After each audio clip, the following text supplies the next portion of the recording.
여러분 안녕하세요. 말씀드렸던 대로 이번 고난주간을 전후해서 올해는 좀 새로운 시도를 해보려고 합니다. 그것은 우리 주님의 십자가를 향한 그 여정을 사복음서의 내용을 근거로 해서 시간대별로 구성해 보는 거예요. 즉 예수님의 마지막 일주일, 아니죠, 좀 더 정확히는 마지막 9일을 그 시간의 흐름에 따라서 그 사람, 공간, 사건, 또 예수님께 다가왔던 도전, 그리고 우리들의 고민 등등을 다 다루면서 2000년 전 그때 그곳에서 도대체 무슨 일이 있었는가를 함께 질문해 보는 겁니다. 그리고 그 해답을 찾으면서 주님과 함께 십자가로 향하려고 해요. 권합니다, 여러분. 우리 유년교회 교우들 모두 다 이제 오늘부터 시작되는 이 여정에 함께 해주셔서 우리 영적인 순례의 여정 같이 해주시기를 바랍니다. 우리 찬송 한 장 같이 부르실까요? 고통의 멍에 벗으려고 함께 찬송하겠습니다.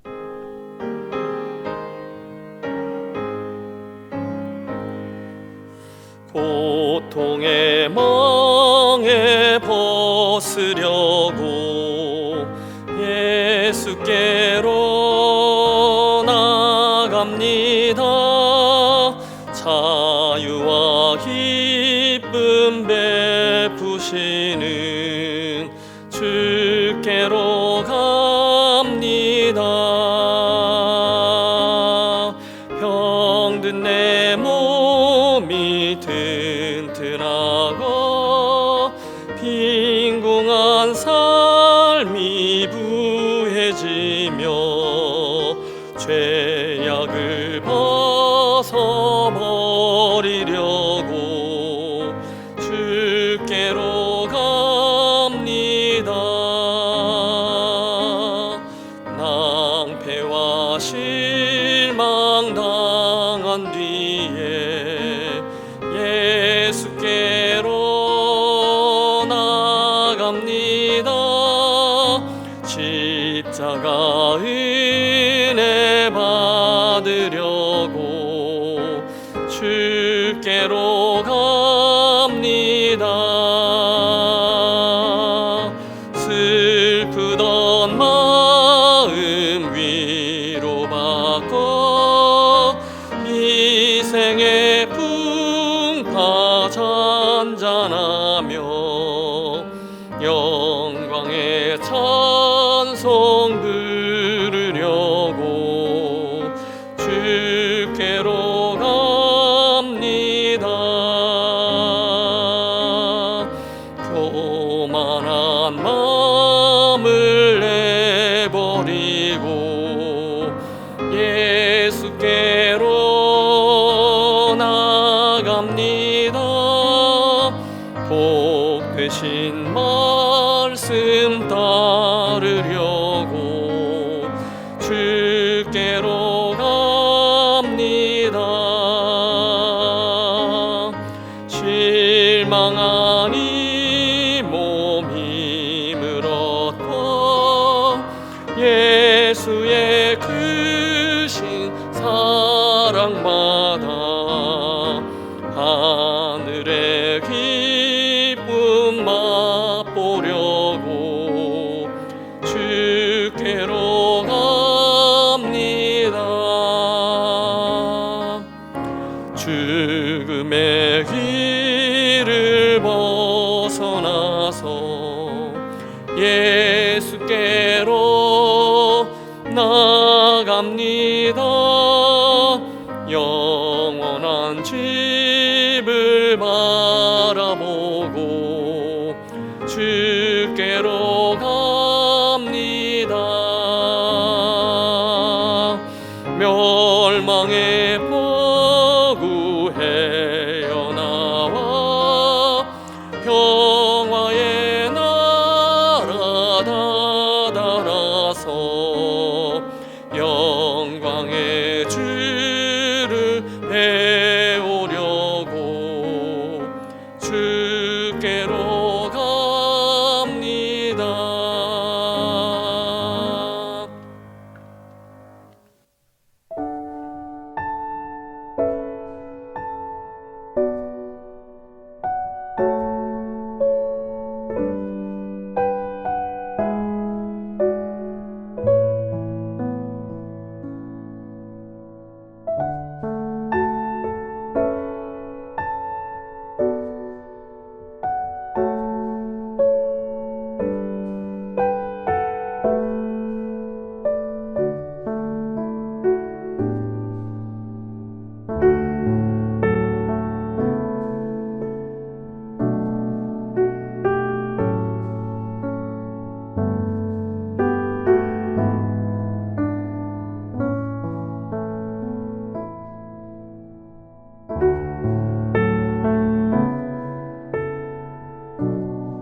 함께 대하겠습니다.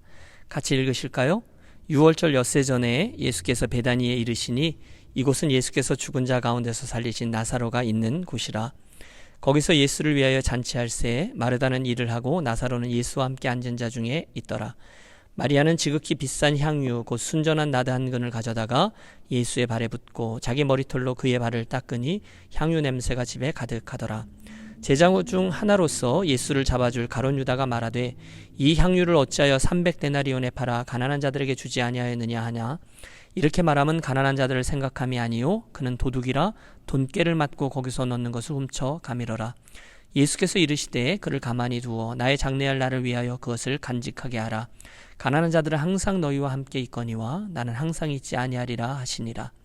유대인의 큰 무리가 예수께서 여기 계신 줄을 알고 오니 이는 예수만 보기 위함이 아니요 죽은 자 가운데서 살리신 나사로도 보려 함이러라.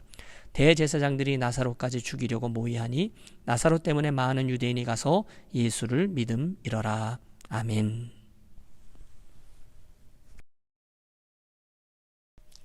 자, 오늘은 그 주님의 마지막 주간, 즉 고난 주간 바로 앞에 있었던 토요일, 오늘 있었던 일에 관한 말씀입니다. 토요일인 지금 예수님은 그 예루살렘의 동쪽에 위치했던 베다니 마을에서 계셨습니다. 어제, 즉 금요일에는 더 동쪽에 있었던 여리고에서 출발했죠. 기억하세요, 여러분? 세리장이었던 삭개오 이야기가 바로 어제의 일입니다. 사실 그리스 로마 제국 어디서나 세리들은 늘 존경을 받았는데 유독 유대에서만은 좀 예외였습니다. 유대인들에게 있어서 세리들은 큰 욕을 먹는 이 사회의 암적인 존재들이었어요. 그들의 출세는 로마 당국에 대한 줄서기 그리고 그들에 대한 협력 때문이었다는 것을 누구나 다 알고 있습니다. 요즘 한국의 그 LH 사태를 보면서 국민들이 도둑놈들 그렇게 욕하면서 이를 갈죠. 비슷한 겁니다.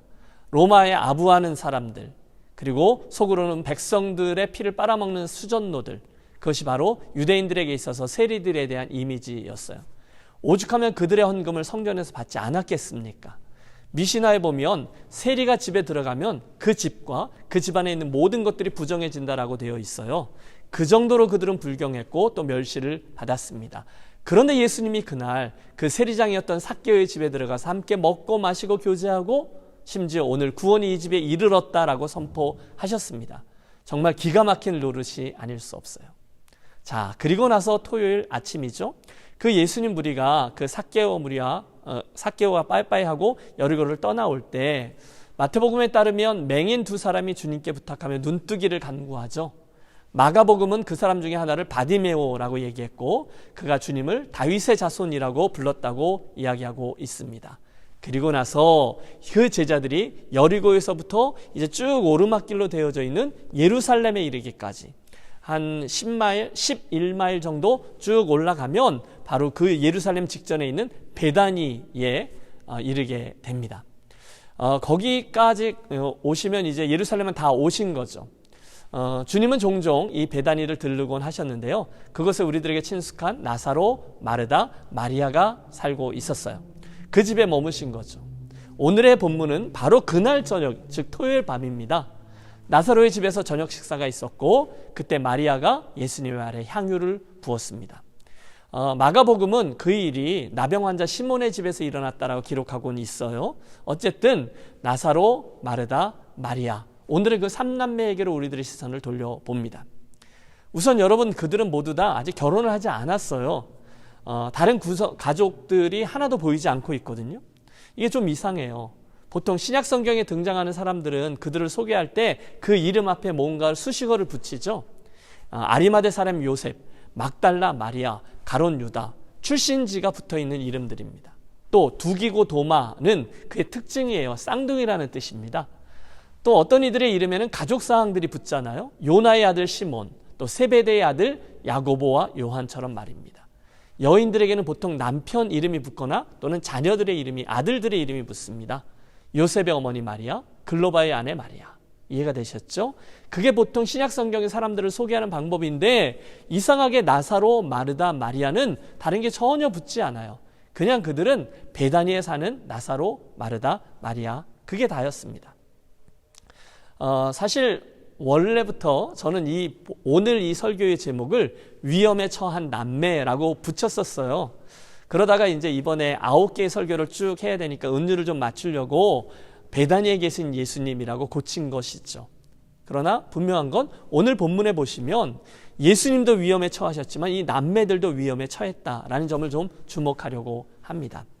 예수님이 위험에 처했어요. 그리고 그 결과가 십자가 처형 아니었나요? 하지만 오늘 이 베다니에서는 예수님이 머무셨던 이 가정에게, 그러니까 그들이 예수님하고 굉장히 친밀했잖아요. 그 사실로 인해서 이 남매가 큰 위험에 빠지게 되었다는 점도 주목합니다. 왜요? 조금만 더 생각해 보시죠. 우선 여러분, 신약 성경에서 이 남매의 부모님에 대한 기록은 전혀 나오지 않아요. 또 마르다, 또 마리아의 남편에 대한 기록도 없어요. 이게 좀 이상해요. 다 미혼이었어요. 나사로도 미혼, 그녀들도 미혼이었습니다. 오늘 우리들은 바로 그 이상한 점에서부터 시작합니다.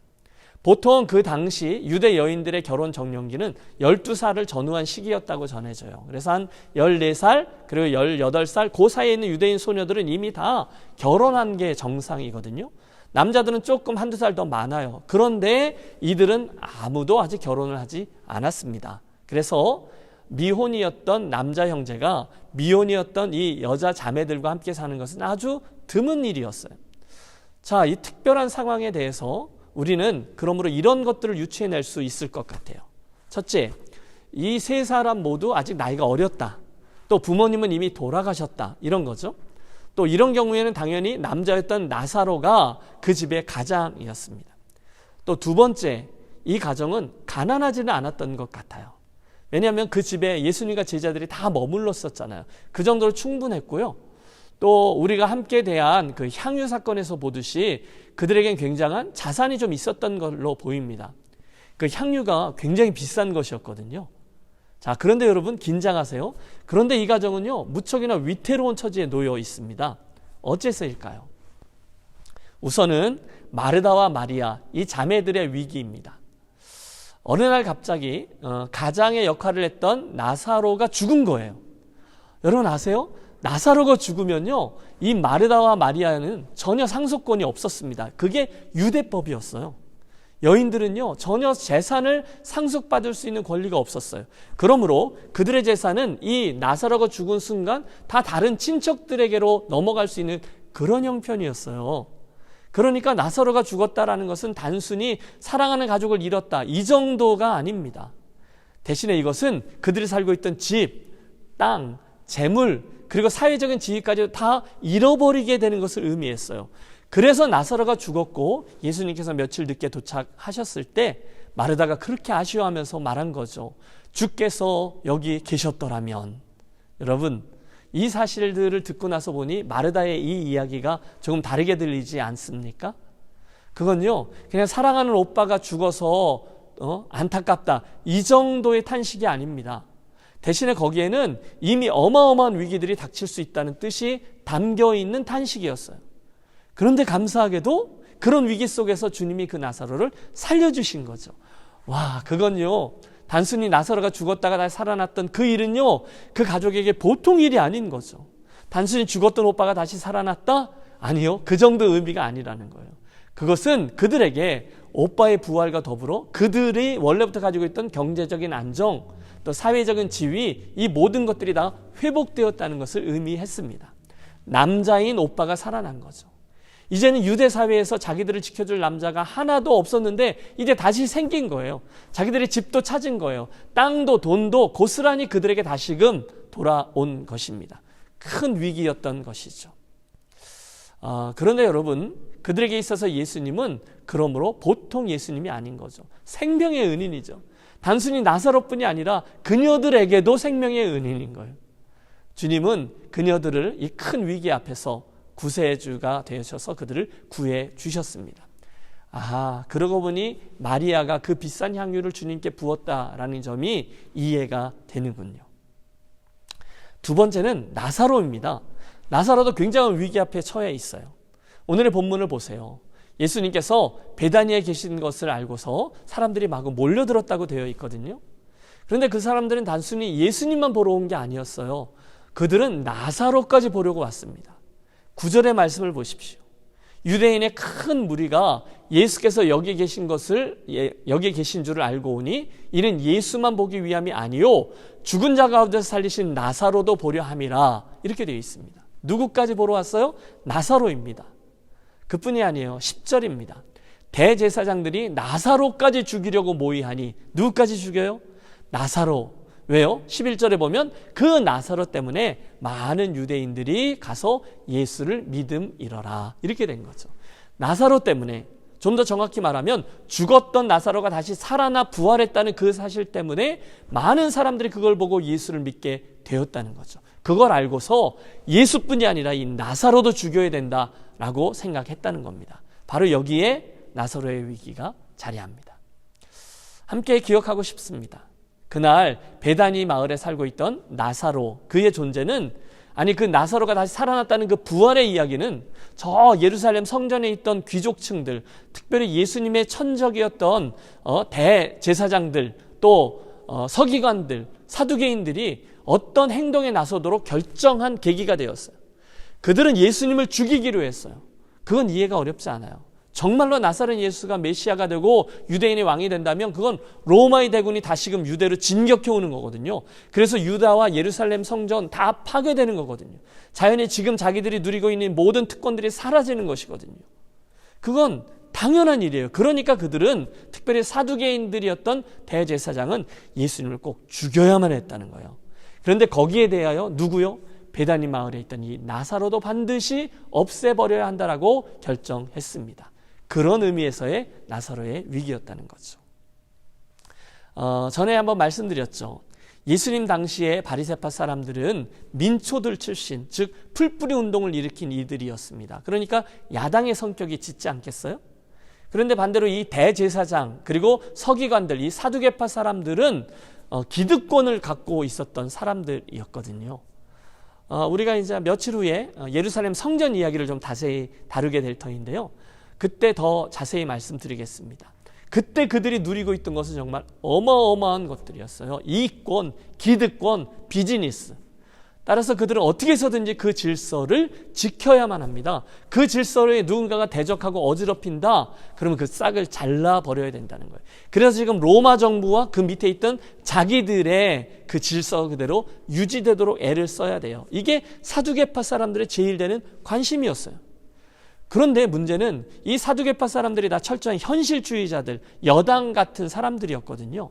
그런데 그들의 신학에는요, 여러분, 죽은 자의 부활이 없습니다. 그들은요, 이 현세만 봤어요. 죽었다가 다시 살아난다, 용납할 수가 없는데 이 베다니 마을에서 무슨 일이 일어났습니까? 나사로가 죽었다가 다시 살아난 거예요. 그러니까 이 나사로의 존재는 그 사두개인들의 존재 방식과 완전히 대치되는 거예요. 정반대의 표본이에요. 여러분, 그 당시에 사두개인들이 왜 예수님을 없애려고 했을까요? 자기들이 틀린 걸 예수님이 증명하셨잖아요. 요한복음 11장에 보면 그분이 죽은 나사로를 살려냈다라고 되어져 있거든요. 자세히 나와요. 주님이 나사로가 병에 걸려 죽어가고 있는데 일부러 늦게 오시지 않습니까? 그리고 뭐라 그러시죠? 이건 죽을 병이 아니라 하나님의 영광을 위한 병이다, 이렇게 말씀하시면서 그 마르다가 와서 주여 죽은 지 나흘이나 돼서 벌써 냄새가 나나이다 라고 할 때에 뭐라고 하십니까? 나는 부활이요 생명이니 나를 믿는 자는 죽어도 살겠고 살아서 나를 믿는 자는 영원히 죽지 아니하리니 이것을 내가 믿느냐? 그리고 말씀하십니다. 나사로야 나오너라. 으아! 여러분, 그 말씀을 듣고 죽은 자가 그 수족을 배로 동인 채로 나오는데 그 얼굴은 수건에 쌓였더라, 이렇게 되어 있어요. 정말로 그가 살아난 거예요. 얼마나 놀랄 일입니까? 그래서 성경은 그 일을 본 많은 유대인들이 그를 믿었다라고 기록하고 있습니다. 그러니까 그 중에 어떤 자는 얼른 그들에게 가서 이 일을 다 일러바치지 않았겠습니까? 결국 사두개인들, 바리새인들, 서기관들, 이들이 공회로 모여서 의논합니다. 그냥 두면 정말 큰일 나겠거든요. 이렇게 표적을 행하는 자를 어떻게 하면 좋겠냐? 그때에 사두개파였던 대제사장 가야바가 일어나 그 유명한 말을 한 것입니다. 뭐죠? 한 사람이 백성을 위하여 죽어서 온 민족이 망하지 않게 되는 것이 너희에게 유익하지 않겠느냐? 그래서 저들이 예수님을 죽이기로 결정했습니다. 그리고 그 옆에 있던 나사로도 함께 없애기로 한 것입니다. 특별히 그 대제사장들, 사두개파 사람들이 더한 거죠. 나사로는요, 그 자체로 부활의 증인이거든요. 없애야 합니다. 자, 함께 기억하겠습니다. 오늘 예수님과 그 무리들이 베다니 마을에 이르렀을 때, 특별히 마르다, 마리아, 나사로의 집에 머무르렀을 때 그 행위 그 자체는 이미 유대 땅에 있던 이 사두개파 사람들과 바리새파 사람들에게 위협이 되었어요. 베다니에 살았던 사람, 이 나사로의 부활 사건은 본질적으로 기적이 아니라 그들에게 있어서는 자기들의 존재 자체를 뒤흔들 체제 전복적인 행위였습니다. 한마디로 나사로는요, 국가의 위험 인물이에요. 왜? 부활했거든요. 그 부활의 이야기는요, 그 지도자들의 신학을 파괴했어요. 독재자들의 권력을 파괴했습니다. 여러분 생각해 보세요. 사람이 죽음을 두려워하지 않으면, 그 죽음 앞에서도 자기의 생명을 아깝게 여기지 않으면, 죽음이 끝이 아니라 그 다음에 부활이 있다라고 믿는다면 도대체 지금 이 대제사장들의 공포 정치가 무슨 힘을 발휘할 수 있겠습니까? 로마 제국은요, 당대의 제국 전역에서 죽음의 공포로 그들을 눌렀거든요. 현생만이 존재한다, 이런 생각으로 수백만 명을 노예로 부리고, 그리고 그들을 통제했습니다. 말 안 들으면요, 죽인다고 하니까요. 협박하니까요. 죽여버리면 되니까요. 그런데 예수님의 부활 이야기가 무엇입니까? 죽음을 넘어서 뭔가 더 다른 엄청난 것을 보게 해 주었습니다. 결국 사람들은 죽음을 두려워하지 않을 수 있어요. 부활이 있으니까. 바로 이 메시지는 공포 정치로 나라를 유지하려고 했던 로마와 또 사두개인들, 기득권자들에게 있어서 너무너무 무시무시한 메시지가 되었습니다. 여러분 결국 어떻게 되었습니까? 결국 공포 정치로 사람들을 누르던 로마는 사라졌고 예수 그리스도의 십자가 부활 이야기는 든든히 섰습니다. 그리고 바로 그 가운데 베다니 마을의 마르다, 마리아, 나사로가 주님과 함께 경험했던 부활 사건이 떡 버티고 서 있는 거죠. 바로 이런 의미로 우리들에게 이 부활의 이야기는 엄청난 메시지로 다가오고 있습니다. 사랑하는 여러분, 2021년 오늘 고난주간으로 향하는 이 시점에서 저와 여러분들, 특별히 여러분의 가정에게 있는 위기는 어떤 것들이 있습니까? 건강의 문제, 관계의 문제, 교회 문제, 자녀 문제, 믿음의 문제, 그 어떤 것들이 되든지 우리들의 주님 되시는 예수 그리스도, 특별히 부활이요 생명이 되시는 예수 그리스도를 바라보기 때문에 그분의 임재와 그분의 함께 하심으로 넉넉히 극복되어지는 복된 이 절기가 되시기를 축복합니다. 오늘 우리가 그 베다니 마을에 주님과 함께 이렇게 머무셨으면 좋겠어요. 그분은 우리 집에 있던 그 엄청난 위기들을 인내하게 해주셨고요, 극복하게 해주셨습니다. 위로해 주셨습니다. 그리고 당신이 가지신 부활의 능력으로 우리를 소생케 해주셨어요. 그러므로 이 아침 우리 함께 기도하고 싶습니다.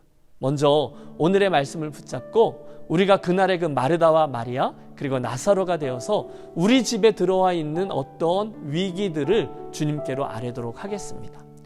부활의 주 되시는 주님께서 우리들의 이 모든 위기와 걱정들을 이겨낼 수 있도록 해주시기를 바랍니다.